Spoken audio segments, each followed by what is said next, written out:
नमस्कार, आप देख रहे हैं प्राइम टीवी और मैं हूं आपके साथ नंदिनी यादव। वक्त हो गया है उत्तर प्रदेश की बड़ी खबरों का। रुक कर लेते हैं खबर की ओर। उत्तर प्रदेश के उप मुख्यमंत्री केशव प्रसाद मौर्य बरेली पहुंचे, जहां उन्होंने प्रतिभा सम्मान समारोह में मेधावी छात्र छात्राओं को सम्मानित किया। इस मौके पर उन्होंने सभी से अपील की, आने वाले लोकसभा चुनाव में तीसरी बार मोदी सरकार को अपना मत देकर सत्ता में लाना है। वहीं विपक्षी पर निशाना साधते हुए उन्होंने कहा कि चाहे सपा बसपा कांग्रेस अलग अलग आए या एक साथ आए, लेकिन अपना वोट मोदी सरकार को ही दें।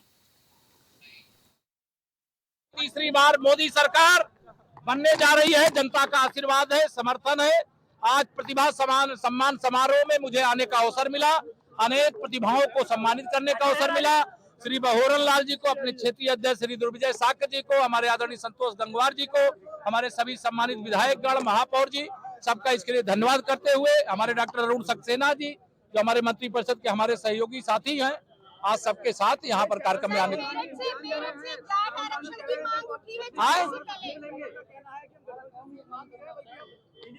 अरे चाहे जिसको जितना बांट दे, 80 की 80 भाजपा की होने जा रही, बांट करके खाली मैदान चले जाए। अभी मेरी जानकारी में नहीं। गाजियाबाद के रूपनगर कॉलोनी में एक मकान विस्फोट के साथ गिर गया और मलबे में दबने से 3 लोगों की मौत हो गई, जबकि 4 लोग गंभीर रूप से घायल हो गए, जिनका इलाज हॉस्पिटल में चल रहा है। आपको बता दें कि पुलिस को मकान के मलबे से आतिशबाजी वाले पटाखे मिले हैं। वहीं आसपास के लोगों ने बताया कि इस मकान में दिवाली के लिए पटाखे बनाए जा रहे थे, इसलिए आशंका है कि पटाखे बनाते वक्त विस्फोट होने से मकान गिर गया है। फिलहाल पुलिस मामले की जाँच में जुट गई है। पुलिस, फायर डिपार्टमेंट, जिला प्रशासन के सभी टीमें रवाना की गई थी। उस समय रेस्क्यू का कार्य कल ही कंप्लीट किया गया था, जिसमें कि 7 लोगों को मलबे से निकाला गया था। उपचार हेतु सभी लोगों को तुरंत ही अस्पताल में भर्ती कराया गया था। अस्पताल में उपचार के दौरान कुछ लोगों की मृत्यु हुई थी। घटना के कारण ये बिल्डिंग क्यों गिरी, इन कारणों की गहनता से जाँच की जा रही थी कल से ही। इसके लिए फील्ड यूनिट की टीम भी बुलाई गई थी। फायर डिपार्टमेंट के जो विशेषज्ञ हैं उनके द्वारा भी ये जांच की जा रही थी तथा आसपास के लोगों से भी पूछताछ की गई।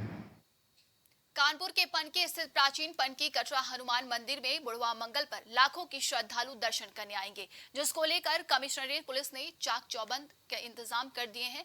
वहीं मेले से पूर्व डीसीपी पश्चिम विजय ढूल और एडीसीपी लखन यादव ने पुलिस कर्मियों की ब्रीफिंग कर उन्हें निर्देश दिए हैं। मंदिर परिसर में किसी भी श्रद्धालु को कोई समस्या न हो, इसके लिए जगह जगह पर साइन बोर्ड लगाए जाएंगे। साथ ही बड़े वाहनों के लिए डायवर्जन भी किया गया है। जी के दर्शन करते हैं। इस मेले के उपलक्ष्य में हमारी जो तैयारियां हैं पिछले 1 सप्ताह से चल रही थी, जिसमें मेले के चारों तरफ के एरिया को हमारे द्वारा सैनिटाइज किया गया है और जो भी आवागमन के रास्ते हैं उन सब पे हमारी ड्यूटियां लगाई गई हैं, ताकि जो श्रद्धालु आ रहे हैं वो बिना किसी परेशानी के, चाहे वो अपनी पर्सनल गाड़ी से आए या किसी पब्लिक ट्रांसपोर्ट से आए, वो बिना किसी परेशानी के आएंगे और अपना पूरी सुगमता से दर्शन करेंगे और अपने गंतव्य के लिए रवाना हो जाएंगे। इस पूरी ड्यूटी में हमारे सभी प्रकार की फोर्स, करीबन 700 पुलिसकर्मी ड्यूटी पे लग रहे हैं। उसके अलावा पीएसी और बाकी सेवर्ती दल भी इसमें अपनी ड्यूटी करेंगे। अन्य सभी विभाग, जिसमें नगर निगम, पीडब्ल्यूडी और बाकी इलेक्ट्रिसिटी डिपार्टमेंट, हेल्थ डिपार्टमेंट, इन सब के द्वारा भी अपना पूरा सहयोग दिया जा रहा है, ताकि मेले में एक सुरक्षित और एक सफल आयोजन किया जा सके। सेंट्रल रीजनल वर्कशॉप कर्मचारी संघ उत्तर प्रदेश के द्वारा अपनी मांगों को लेकर एक सभा का आयोजन किया गया, जहां सभा में सेंट्रल रीजनल वर्कशॉप कर्मचारी की सरकार से अपनी मांगों को लेकर विस्तार से बताया गया। साथ ही इस सभा में प्रदेश के कई जिलों से सेंट्रल रीजनल वर्कशॉप कर्मचारी संघ के पद अधिकारी मौजूद रहे, जिन्होंने संघ के सभी सदस्यों को सरकार से अपनी मांगों को पूरा करने के लिए जो रणनीति बनाई है उसकी भी जानकारी सभा के माध्यम से दी गई है।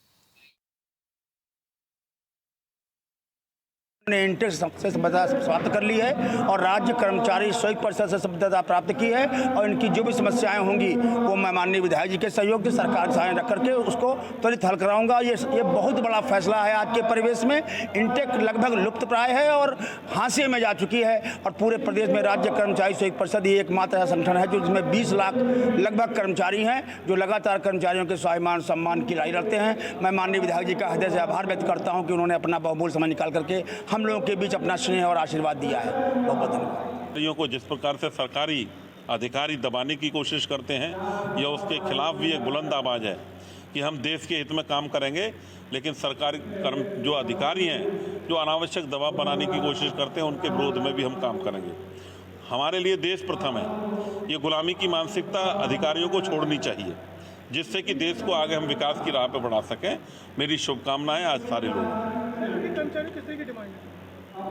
बहुत सारे प्रस्ताव पारित उन्होंने किए हैं। आज उन्होंने इंटक से भी अपने आप को मुक्त किया है।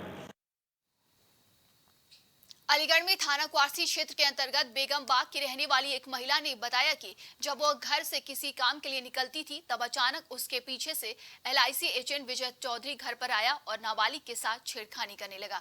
वहीं घटना के बाद महिला नाबालिग को लेकर थाना क्वारसी पहुंची और विजय चौधरी के खिलाफ तहरीर दी है, जिसके बाद पीड़िता की मां ने बताया कि थाना पुलिस के द्वारा समझौते का दबाव भी बनाया गया, जिसमें मामला रफा दफा करने की भी बात कही गई। विजय कुमार चौधरी में। कहाँ के रहने वाले हैं? वो उसकी पता वगैरह तो मुझे पता नहीं है, नहीं कि SIP में मैनेजर बताता है, अब ये नहीं पता कौन है। तो आप उनको कैसे जानते थी? पहले बार मकान पे वो आना जाना था उसका, तो खाते के चक्कर में के बच्चे थे वे छोटे, तो खाते के चक्कर में उनकी जान पहचान हुई थी। तो कहाँ हुआ था ये मामला, किस तरीके से हुआ था, पूरी बात बताइए। ये घर पे मतलब मैं घर के काम से बाहर गई थी, तो बच्चियाँ अकेली थी मेरी घर से। अपने अचानक ये घर पे आया और इसने बच्ची के पानी मांगा, पानी दिया बच्ची ने, तो उसका हाथ पकड़ लिया। हाथ पकड़ के इसने छेड़खानी की थी बच्ची से। हाथ मतलब पहले हाथ लगाया, फिर गले से लगाने लग गया। इसने धक्का मारा तो फिर हाथ पकड़ के अंदर मतलब ऐसे छेड़खानी कर रहा था इससे। रायबरेली में सांप काटने के बाद झाड़ फूक के चक्कर में 2 सगे भाइयों की मौत हो गई और दोनों की मौत से पूरे गांव में मातम का माहौल है। बताया जा रहा है कि सलोन थाना क्षेत्र के पृथ्वीपुर गांव में रहने वाले 2 सगे भाई एक साथ कमरे में सो रहे थे, जिसके बाद एक एक करके दोनों भाइयों को सांप ने काट लिया और परिजनों ने सांप को कमरे से भागते हुए भी देखा। उसके बावजूद अस्पताल ले जाने की जगह परिजन झाड़ फूक के चक्कर में पड़ गए, जिसके चलते इलाज मिलने में देरी हो गई और दोनों बच्चों की मौत हो गई। फिलहाल पुलिस ने दोनों शवों को पोस्टमार्टम के लिए भेज दिया है। तखत पे सो रहे थे, रात में करीब 12 बजे सांप ने काट लिया था। कहाँ के रहने वाले हैं आप लोग? गणेशीगंज पृथ्वीपुर सलोन। तो इसकी सूचना किसी को दी गई है वहाँ थाने पे? थाने में नहीं, ब्लॉक पे ले गए थे, ब्लॉक से फिर यहाँ रिफर किए, यहाँ आए सर जिला अस्पताल। यहाँ पहुँचने पर तो यह कि वहीं मृत्यु हो गई थी, कि यहाँ आने पर हुई। क्या नाम था बच्चों को, कितनी उम्र रही होगी? एक बच्चा छोटा बच्चा था, वो 11 साल का, उसका नाम यश है। रायबरेली जिले में देर रात बेखौफ बदमाशों ने घर के अंदर घुसकर कमरे में सो रहे नाबालिग बच्चे का चाकू से गला काट दिया, जिससे नाबालिग गंभीर रूप से घायल हो गया और मौके से बदमाश फरार हो गए। लेकिन जल्दबाजी में बदमाशों का चाकू वहीं छूट गया, जिसके बाद घटना से पूरे गांव में हड़कंप मच गया। वहीं सूचना पर पहुंची पुलिस ने घटना में प्रयुक्त चाकू को अपने कब्जे में लेकर घायल को इलाज के लिए नजदीकी स्वास्थ्य केंद्र भेजा, जहाँ उसकी हालत गंभीर होने पर उसे जिला अस्पताल रायबरेली के लिए रेफर कर दिया गया है, जहाँ उसकी हालत गंभीर बनी हुई है। Singh Patel, emergency medical officer, district hospital Raebareli. Doctor साहब, एक बच्चा है जिसका गला काटा गया है, क्या है? हाँ, अमनदीप नाम का बच्चा है 17 साल का, जिसे महाराजगंज CSC से रिफ़र किया गया है। उसके गले में लेसरेटेड वुंड है, उसका प्राथमिक उपचार करके भर्ती कर दिया गया है। क्या स्थिति है सर? अभी स्थिति स्टेबल है। सर, इसके घर में जाके बाउंड्री फांद के इसका चाकू से गला काटा और वो भाग गया। जिसने दौड़ाया लेकिन उसने पाया नहीं।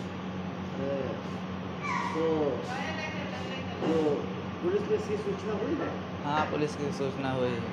ये हमारे घर आया, फिर हमने पुलिस को फ़ोन किया, एम्बुलेंस को फ़ोन किया, फिर हॉस्पिटल आए महाराजगंज से फिर। मैनपुरी के बनराहल थाना क्षेत्र में अज्ञात चोरों ने एक दुकान से आभूषण और नकदी के साथ अन्य सामान चोरी कर ले गए थे, जिसके बाद पुलिस ने घटना को गंभीरता से लिया और खुलासा करते हुए मुखबिर की सूचना पर मेघ सिंह बरिहा तिराहे से 3 चोरों को गिरफ्तार कर लिया और एक अभियुक्त भागने में सफल रहा। फिलहाल पुलिस मामले की जांच में जुटी हुई है। चोरी हुआ था, चोरी में कुछ नगद पैसे गए थे, सोने चांदी के ज्वेलरी गई थी और कुछ परचून का सामान गया था। तो इसमें 3 शातिर चोर गिरफ्तार हुए हैं आज, और इनके पास से जो चोरी का माल था वो पूरा बरामद हुआ है। इनके आपराधिक इतिहास के बारे में और जानकारी की जा रही है। रहने वाले जो चोर हैं सब बरनाहाल क्षेत्र के ही हैं। इस प्रकार एक बड़ा खुलासा बरनाहाल थाने की पुलिस ने किया है। कितनी कीमत का माल बरामद हुआ? इसमें अगर इनका माल देखा जाए तो आप जो सामान का विवरण है, 2 अंगूठी है पीली धातु, 2 जोड़ी कुंडल है पीली धातु, 2। मैनपुरी में भोगांव थाना पुलिस को मुखबिर से सूचना मिली कि नगर के बाईपास पर स्थित एक खाद की दुकान पर नकली खाद की सूचना पर पहुंची पुलिस ने 3 लोगों को गिरफ्तार कर लिया है और मामले में पूछताछ कर रही है। ये लग रहा है कि ये संदेहास्पद है और ये जो सूचना SHO साहब को मिली है कि नकली इसके पूर्ण संभावना है। इसके लिए हमने इनके सैंपल ले लिए हैं और ये माल जो 195 बैग जो तीनों पिकअप में था, उसको चूँकि SHO साहब की निगरानी में था, तो निजी सुपरविजन में उसको हस्तगत कर दिया गया है और इस पर कठोर कार्रवाई हम लोग जो है जिलाधिकारी महोदय की। ये पोटास की बोरी वैसे मार्केट में कितने की है? 1700 रुपये प्रति बैग। और बैग के ऊपर क्या रेट लिखे हुए हैं? बैग पे उसमें वही रेट लिखे हुए हैं 1700 रुपये। तो जहाँ तक संभावना है कि लोगों ने कंपनी जो है चंबल फर्टिलाइजर का ये लोग दिखा रहे हैं, तो ये भी संभावना है कि इन लोगों ने कंपनी के ट्रेडमार्क का भी दुरुपयोग किया। सर आपसे पूछना चाहेंगे कि ये आपको सूचना कैसे मिली? मैं कुछ नहीं बोलना चाह रहा हूँ इस बारे में, क्योंकि मुझे बाइट। अच्छा, आपने कितने लोगों को पूछताछ के लिए हिरासत में लिया? मैंने हिरासत में नहीं लिया, क्योंकि मैं तो जांच के लिए टीम को सूचना। मैनपुरी के थाना क्षेत्र बेवर के अंतर्गत नवीगंज में एक मां और बेटी की करंट की चपेट में आने से मौत हो गई, जिसके बाद इलाके में हड़कंप मच गया। वहीं सूचना पर पहुंची पुलिस ने शवों का पंचनामा भरकर पोस्टमार्टम के लिए भेज दिया और मामले की जांच शुरू कर दी है। 8 बजे गए बस ना दोती भैया, 8 बजे गए तो हम लोग आए थे बज के कोई बिट्टी आज बच्चे खिलाने के लिए, तब लगी 8 बजे। मतलब ये घटना कैसे हुई, किस चीज से हुई है पता? बिजली से। बिजली से? हाँ, बिजली से। मतलब किस चीज से हुई है? शॉर्ट सर्किट से है या क्या है? ही लगी हुई भैया, हुई। बर्तन धो रही थी, टिल्लू लगा रही थी, सोई में काट लगा रही थी बोट में, तब लगी। अभी के लिए उत्तर प्रदेश की खबरों में बस इतना ही। देश और दुनिया की तमाम खबरों के लिए आप देखते रहिए प्राइम टीवी।